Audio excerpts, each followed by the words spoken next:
The Future of Money, Governance, and the Law is hosted by the Government Blockchain Association, a worldwide community to connect, communicate, and collaborate.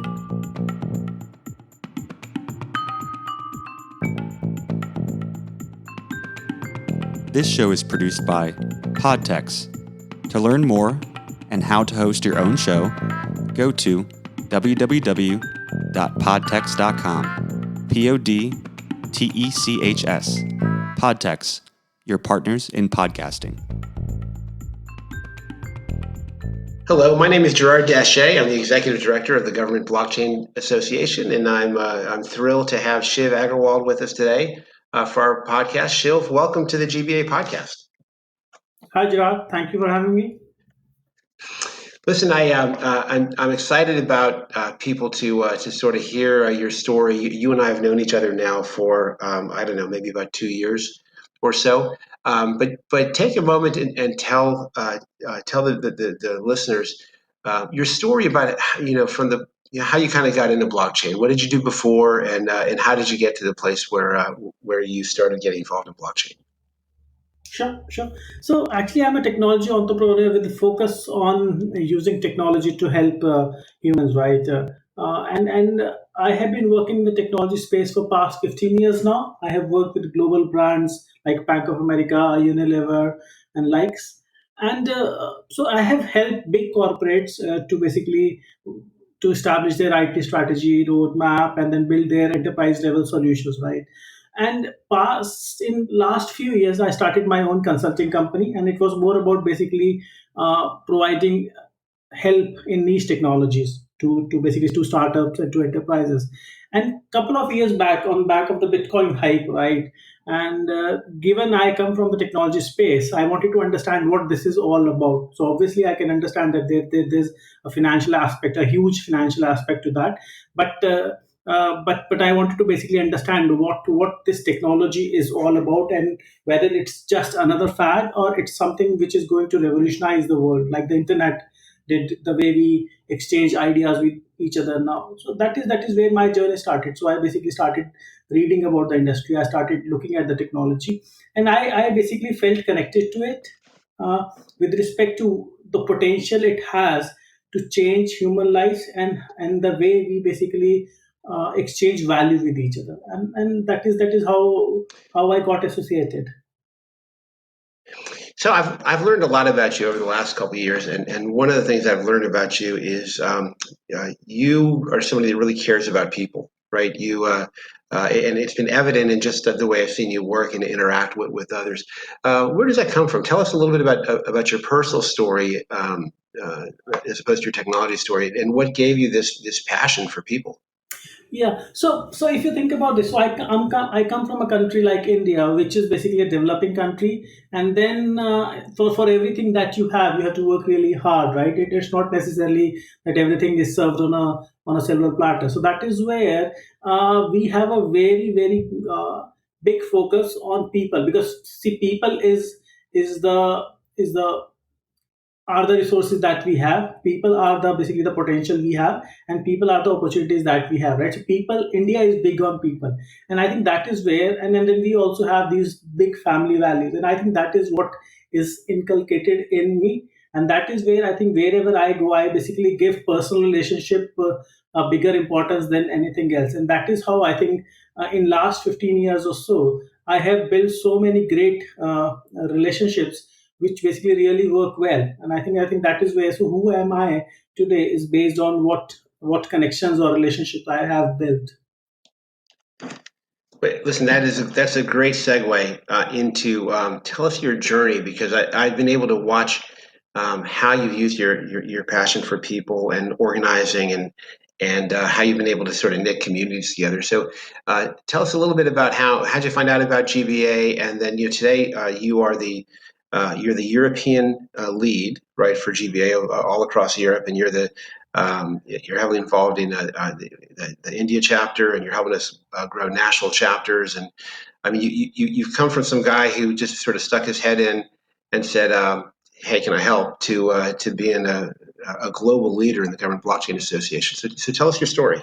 Yeah, Yeah. So actually, see, the thing is like, so when I started looking at the blockchain industry, and I felt that it is the industry I want to be in, right? Because this is a space where I can actually lead. Because obviously, when we talk about internet and the other technologies, I was basically following what other people have done. And blockchain is a new industry, and that is where I felt that I can lead things.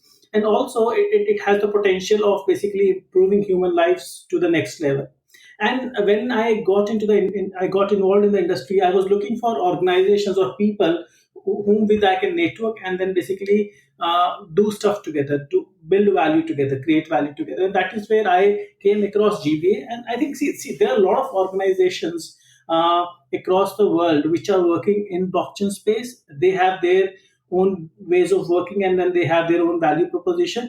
But the best thing about GBA is basically it's not part of the noise. So the biggest challenge of blockchain industry is that there's so much hype, there's so much noise, and then that is where you don't know the motivations of people of being part of it. But with GBA, it's very very clear. We know that we want to help the governments to understand what this technology is about, and then what impact we can make with this technology. And we know that any new industry, any new technology, we can drive mass adoption only when we have a government as the support from the government. And I think that is the idea. And that is why I wanted to be part of GBA, and that is why I joined GBA.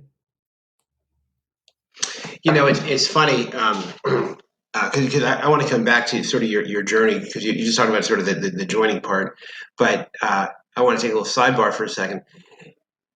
When I first started GBA, people said, government, why do you want to do anything in the government, right? I mean, because everybody was, the government was not sort of, at least here in the US, was not sort of leading the charge. Do you ever get people, questioning, especially in light of a lot of the folks that are sort of the Bitcoin maximalists, and um, any kind of pushback about government and why you're doing government, and tell us a little bit about some of those conversations that you might be having. So I think, obviously it's about basically whom you are talking to, what their motivation are. So in that sense, a lot of I think most of this industry basically came on the back of Bitcoin and the cryptocurrencies, right? So a lot of people who are there, they are part of the industry because of the financial side of the things. They are not necessarily part of the industry because of what the technology can do, what the industry can do. And that is where I think a lot of the conversations are around how can we trade, how can we make quick money. And I think that is where the entire industry about ICOs and then basically quick investments, making quick buck. I think that is where the entire focus, and a lot of conversations basically still revolve around how can we basically make quick money with this industry. And I think that is one of the biggest challenge. And now talking about government, because when you work with government in any space, it's usually slow, right? If you compare it with the industry versus government, I think there's a clear difference in the pace, and that is where a lot of people get demotivated, right? And that is where a lot of organizations which are out there, they want to focus on the industry because they can move faster, they can make quicker decisions. But what they don't understand is like, if we want this industry to move to the next level towards the mass adoption, we would basically need the support and adoption from the government. Because I can talk about an example in India. The government of India was able to drive the adoption of a digital identity to 90%. We are talking about a 1 billion people uh, having onboarded on a digital platform. None of the organizations across the world can do that, but they did it in a few years' time because government was backing Yeah, it. right. So tell us a little bit about your journey. So you saw about GBA, you saw that it was different than the hype. Um, And then, yeah, to tell us a little bit about how you went from sort of just finding out about us to becoming a global leader. So I think once I joined, and once I started networking with the members of GB, and then once I understood what different people are doing, the working groups, the different verticals where we are making a difference, the chapters across the world. So I understood that, okay, this is the place where we can actually make a significant difference, right? That this is a place where we can co-create value. I think a lot of people ask this question as to what is the value that GBA can provide to them. But I flipped the tables and I asked this question: what is the value that you want to co-create, right? What is the value that you want to create, and how we can support them? And this is the idea. This is all the question that I was basically working with. And once I joined GBA, and then since I have my own startup which is working in the identity space, I joined the identity management working group, and then I basically started discussing the idea with the members, and then eventually I basically became the working group lead as well, because obviously I am kind of an expert in this area, and that is where I was able to basically guide people in this space, and that is how basically I took the first leadership role in GBA. And since I live in London, I'm part of the London chapter. And then a few months back, there was a leadership. So I think before I took over the London chapter, Tommy Jammett was running it, and he's an incredible guy. He has done a massive job with respect to basically starting a chapter from scratch and then taking it to a place where we were working with the UK government, where we were working with the local councils, and we were actually making a big impact. So, but because of his personal reasons, he stepped down, and then I took over there. So that was an opportunity, but obviously I stepped up and I took that as a challenge, and eventually I was able to make a difference there. You Yeah. know, yeah, I want to say that Tommy and his wife Lila just they did an amazing job, because when GBA was really nothing, right? They came on board early on, and Lila had the Paris chapter. In fact, I think she was involved in writing a blockchain policy for the EU, and Tommy really built that community. Hmm. So I kind of consider them early founders in the organization that we owe a huge debt of gratitude No, to. absolutely, Um, absolutely. Yeah. so so the, so then tell me, so so then you kind of came through that transition, and any kind of transitions are tend to be challenging, right? What happened then at that point? How what did you start doing with the London chapter? Uh, what kind of meetings did you have? What sort of relationships? What happened as you started to build the London chapter, or transition the Yeah, London chapter? so let me start by saying that it was actually a massive hole, right? Because obviously, I think Tommy had a personal relationship with every member in London, and then it was a family, right? And obviously, I was to new to the London chapter, and then obviously, I think I was more of an outsider. But then obviously, it was a massive challenge with respect to building that relationship with every member in London. So obviously, what I did, I reached out to every member individually. I basically met some of them. I basically spoke to them on phone, and then that is where we started understanding each other, and that is where I think I was able to develop relationship with some of the members, and that is where we have built that network again. And now we are also basically I'm picking in tasks with respect to working with the government. I'm also picking the task with respect to working with the councils, and then now actually we are taking it one step further. Now we are basically taking it nationwide. So we are talking about building a UK national chapter where we would be basically working across the country rather than just focusing on London. So it's basically starting taking uh, taking a strong initiative, but making it stronger by taking it to the next level. Now, are you looking for other leaders in other parts of the UK, or are you going to try to just sort of build a London chapter as the national chapter? What are your thoughts So there? what we are doing at the moment is like, so I'm basically talking to different people, different industry leaders and thought leaders in this space within UK, and then I'm looking at people who are in different parts of UK, right? For example, people from Oxford, from Cambridge, from Edinburgh, and so that basically we have physical presence, because obviously we can look at basically leading it from London, but obviously until unless we have people on the ground working with the local bodies, we won't be able to basically achieve what we are out there to achieve. So in that sense, I'm finding local leaders and working with them to grow their network, form partnerships, and then start delivering value.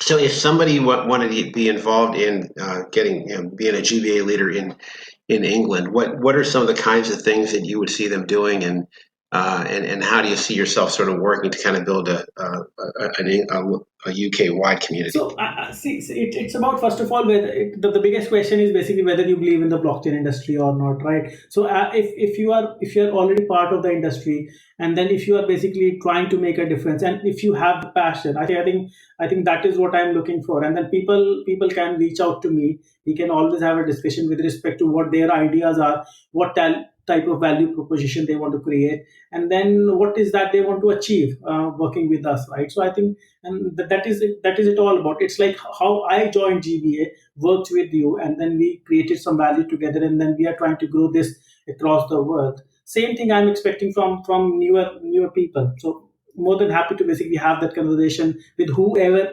wants to volunteer and basically take the lead. It's funny. I joke with people. We're a very different organization in that we charge people money to be a part of the organization, and then we tell them, okay, now you have to work hard, right? And now you have to volunteer and help do incredible things to help change the world. And it may be thankless, and you may have to be patient. And so we kind of tell everybody all the reasons why they shouldn't join. But the people who join are just amazing, Yeah. incredible people, and that's what I found in working with you and a lot of folks in your team. Let's talk a little bit about Europe, right? So we got a couple chapters across Europe.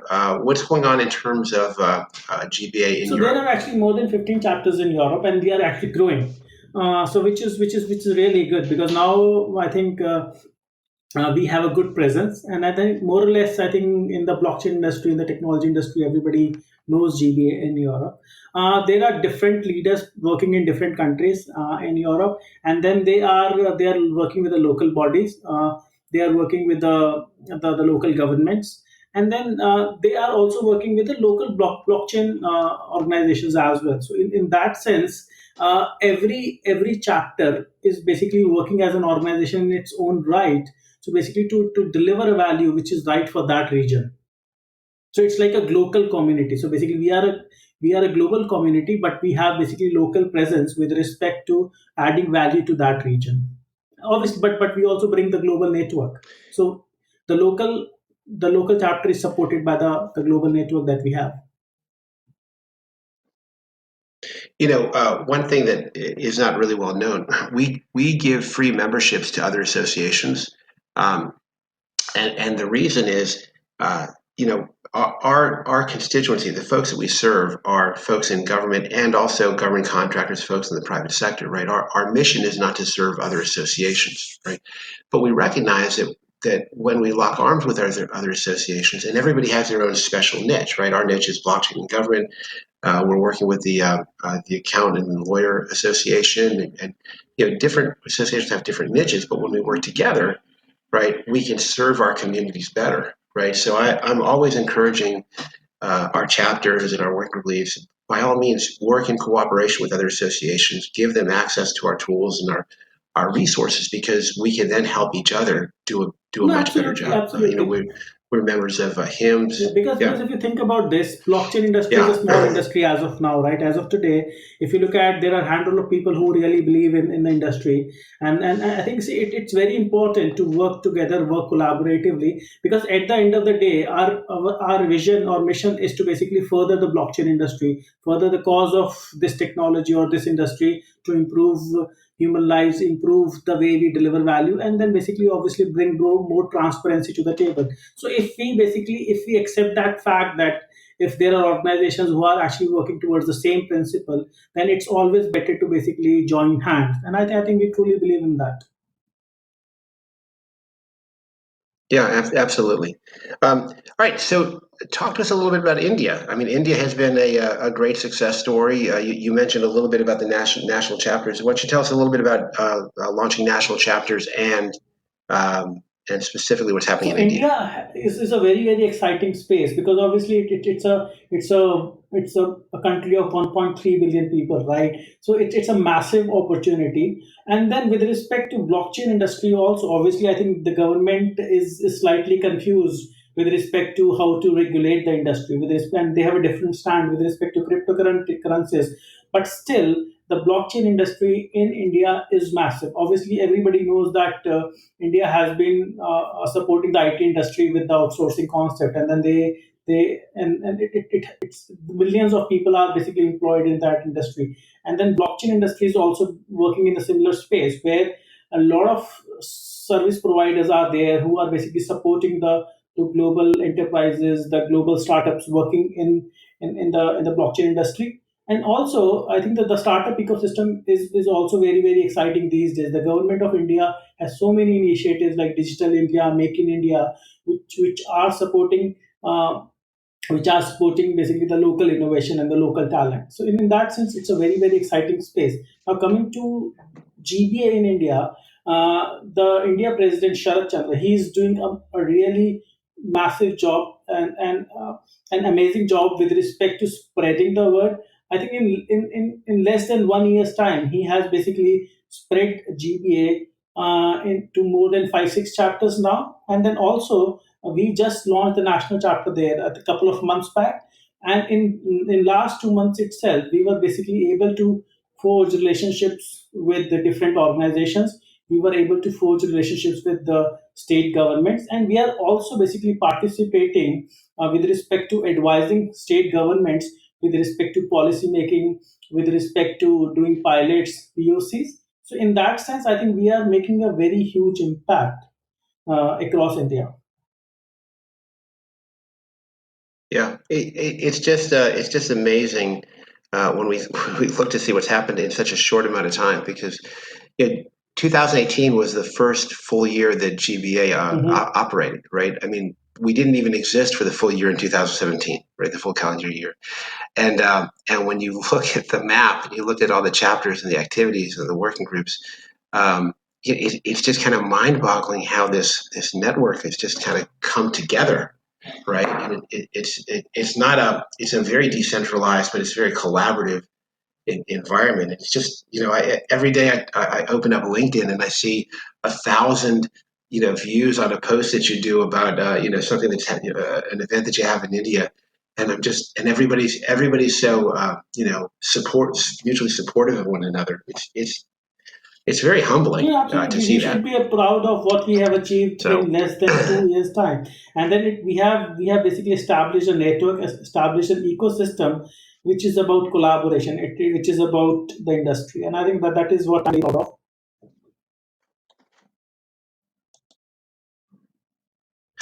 yeah, and sorry, my computer's going. I don't know if you can hear it. My computer's going crazy. The other thing that's really fascinating is since anybody in government can join GBA for free, right? Our goal is to create a network of government employees around the world at all levels, right? That are passionate about blockchain. So we'd like to get literally every government employee in the world that cares about blockchain to be part of this network, part of this fabric, and I think that we can accomplish so much more than Right. people can the traditional way, right? Because allowing people to connect, communicate, and collaborate across these lines that exist, Yeah. right? That's what the blockchain is all about. So very cool.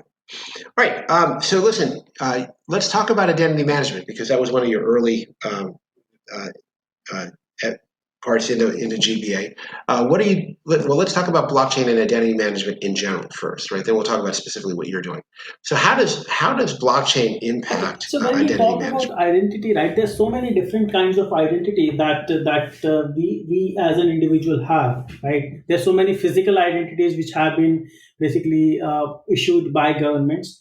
There are so many different type of identities which basically different corporates issue, and then with internet, there are so many online identities that we have across different web platforms, right? So in that sense, there are so many identities that we deal with as of today. Even then, there are 1 billion people on planet who don't have any form of identity, and then there are more than 3 billion people who have a physical document, but then they don't have any digital presence. So this is what the biggest challenge is, right? So what has happened is, like, with internet, we are able to basically connect with everybody across the world. But then the biggest challenge with respect to doing business or basically exchanging value over internet is that we cannot trust each other, and then also how do we prove that who we are, right? So that is where the identity validation is a big challenge on internet.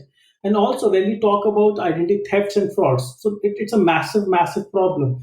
It's a problem which costs industries across the world more than $1 billion every year. And I think that is a problem which the technology hasn't been able to solve as yet. And blockchain is a potential solution, and that is where organizations like MyEarth.Id are working towards creating a safe, secure digital identity which people can own and use across the world without fearing about the identity theft and the associated financial and reputational risks.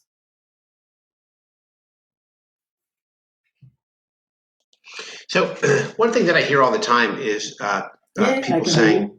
oh, hang on a second. Can you hear me? Yes. Shiv, can you hear me? Oh, okay. One of the things that I hear all the time is people saying, we're going to become the world's leader in XYZ, right? We're going to be the sole answer here or there.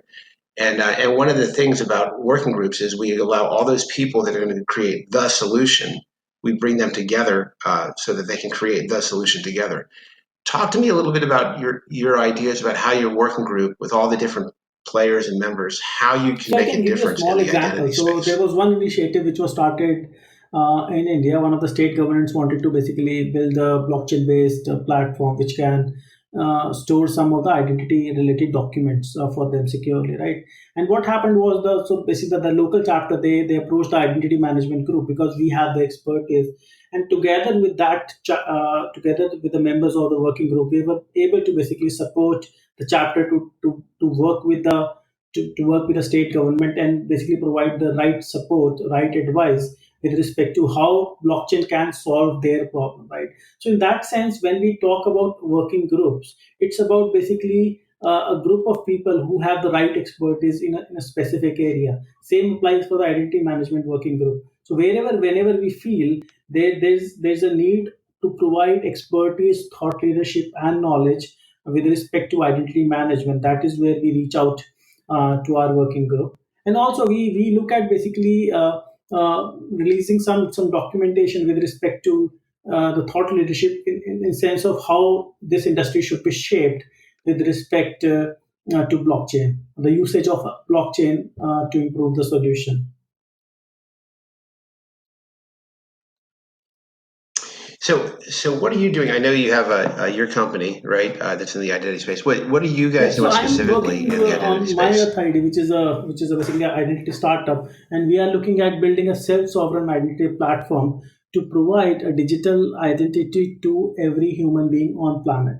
And and then the key aspect about it's basically it's providing an identity which humans can control themselves. So they own it and they control it. Because as of today, the biggest challenge is the identities we have as of today, they are controlled by third parties. Either they are controlled by governments or they are controlled by web platforms or different technology platforms, right? So in that sense, it's not necessarily a unified solution, and it's a big problem, right? And that is where Earth ID is trying to unify the digital identity that we have so that it can be basically used across different platforms on internet or offline to basically authenticate yourself and to validate yourself. And with respect to identity management, it's a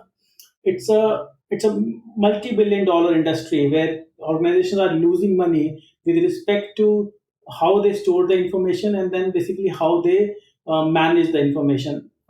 And identity information is something which is very critical, and hence we are building a solution using blockchain, basically a decentralized ledger technology, to solve that problem. First of all, by revolutionizing the way the information is stored, by revolutionizing the way the information is owned, and then revolutionizing the way it's controlled, right? So in that sense, we are turning the table with respect to how identity works.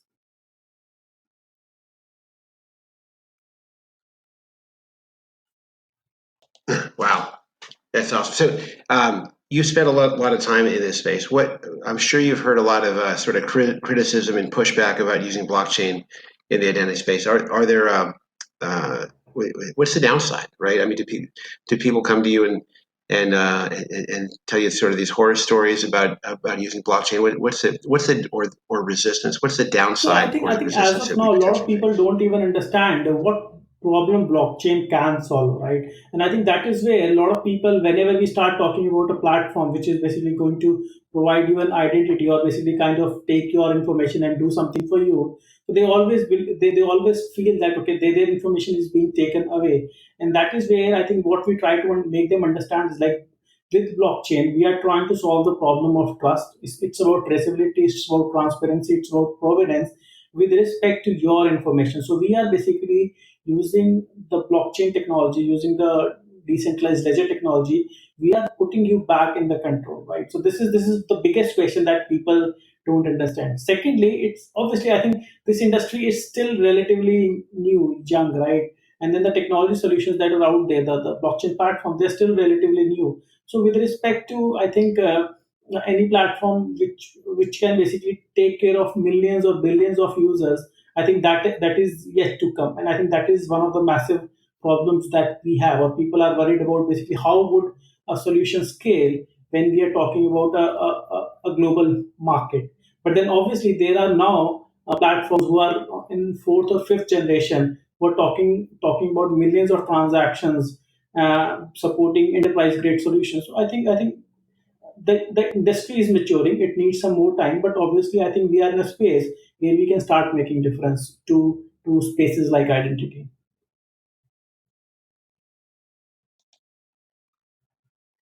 Wow.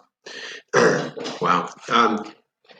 So I know that you're going to be involved in an event that we have coming up, right? September 14th and 15th of 2019 in Arlington, Virginia, right outside of Washington, right? Can you tell folks a little bit about that event and what Yeah, you're going to be absolutely. talking I'm very, about very and excited about the what you hope event. to get out So of the it's event? about basically future of money law and governance, which is a global series which GBA has undertaken, and it's about basically bringing government representatives, bringing industry representatives, and bringing professional experts together to talk about what this industry with respect to money governance and law. And this is one of the biggest, I think, event that we are doing under that series in Washington, and we are bringing basically experts from across the world. So we are the participation is massive, and then we have five different verticals where we would talk about different areas, starting from accounting and advisory to identity management. And this is where I think everybody who is passionate about blockchain industry should try to participate there. And we are also looking at a global leadership meet as well for GBA. So I think that is another exciting space where you will be bringing people across the globe to one region, and then you will be able to meet and exchange ideas. So I think it's a massive opportunity for people to meet the leaders in the space.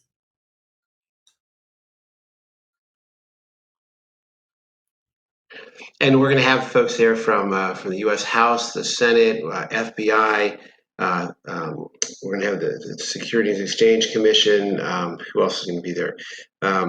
State police, and then all kinds of different governments, cities, local, state governments, and then folks from international government entities.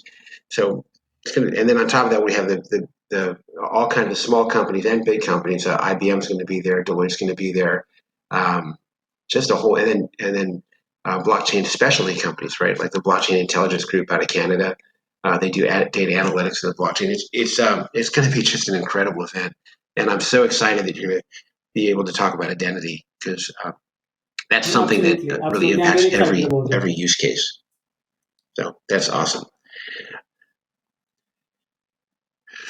So, what advice would you give to folks if peers of yours, if they would like to get in the So blockchain I think space? one key What challenge I advice think would you give them? with any new individual faces with respect to entering the industry is with respect to the noise and the hype, right? So I think that is where anybody who's interested, they should basically do their homework with respect to understanding what this industry is about, what this technology is about, what it can do and what it cannot do. So I think that is where you should be talking to the right people, the right experts to understand the potential, and then basically you should basically decide what type of participation or basically relationship you want to have with this industry. I think that is one of the first steps that any new individual should be doing.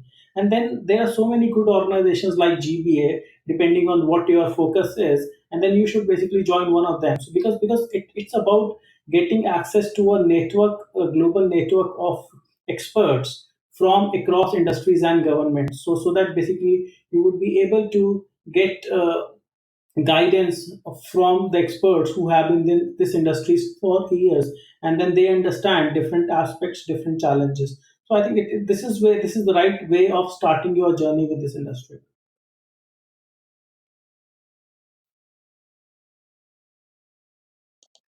That's awesome. Um, and then, if people want to get involved with you and the work that you're doing in either London or India or throughout Europe or identity management So they can space, always reach out to me what is on how my can they get email in touch address, with you? which is shiv at MyEarth.Id. I'm very active on LinkedIn. I'm very active on Twitter. And then my details are also present on the GBA website. So happy to collaborate. Okay, and then we'll put them in the show notes. Yeah, we'll put them in the show notes also. Um, and then, okay, so I got a couple other just sort of questions that sort of popped up as you were talking. Um, what has surprised you the most about this space, right? In this journey that you started, what are some of the epiphanies or So the things I that think have I think just really because I surprised have you? worked in the technology industries for 15 years, I have seen so many new technologies that have come to the world, and then it has faded very very quickly. So when I started basically my journey of understanding what this industry is about, there was this fear that this could be a bubble, but that I think in last what we have managed to do with this industry in last 10 years, it's very very massive. It's very very surprising, right? Because now I think the adoption rate is very very high. Every other organization, every big corporate, every bank, every and more or less lot of startups, they are actually looking at doing something with the blockchain industry, right? So this is there's no other technology which has seen such a massive interest and massive adoption as compared to this industry. So this is the biggest I think surprise factor for me compared to all the other technologies.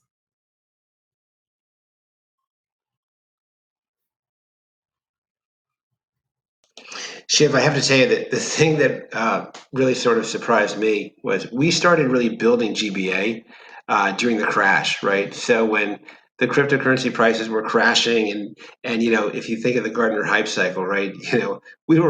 We started building it Mhm. as we were just starting to crest, right? So when I first got in, there was a lot of enthusiasm, and as soon as I started building GBA, right? Everybody started running for the hills, right? Everybody was, running for cover, and the funny thing is that despite that, folks like you and many other people came to the table.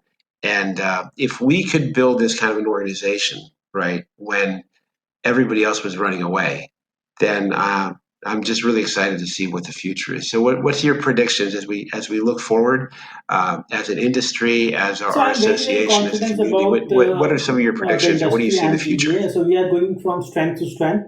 And given the big players like Facebook, Tata's and Reliance, which are basically like $1 billion corporates, they are basically joining the blockchain industry, or they are adopting the blockchain technologies, right? So that is where the future is very very bright. Obviously, with any new industry, there is usually and hype and exploitation in the initial days, and that is what had happened, right? And obviously there was a lot of negative publicity with respect to cryptocurrencies, with respect to ICOs. But I think that cloud has passed, and then now the focus has been streamlined, and then we are basically now looking at the actual potential of the industry, and that is where organizations like GBA, who have sustained through the lows, I think they are going to make a big impact, right? And then they would be the leaders with respect to how with respect to the shaping of the future of with this industry.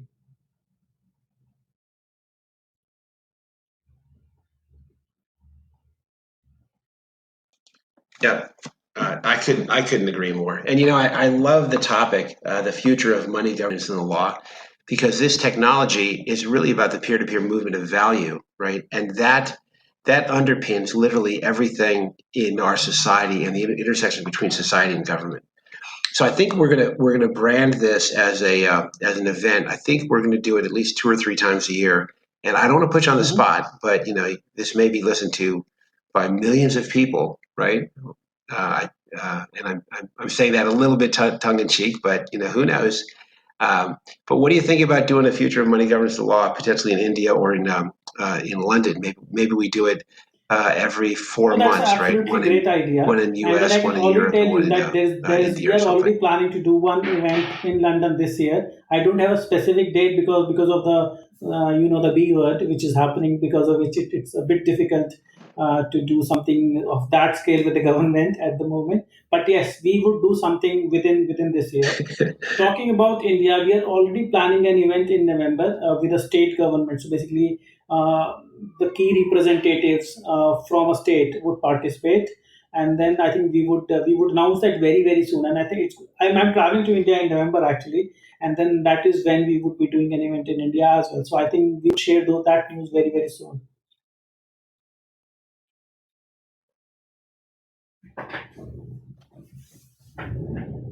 So let's do this. If anybody wants to find out about any of those events or any of the events we're doing anywhere in the world, if you go to gbaglobal.org and go under the events tab, then all those events will be listed there.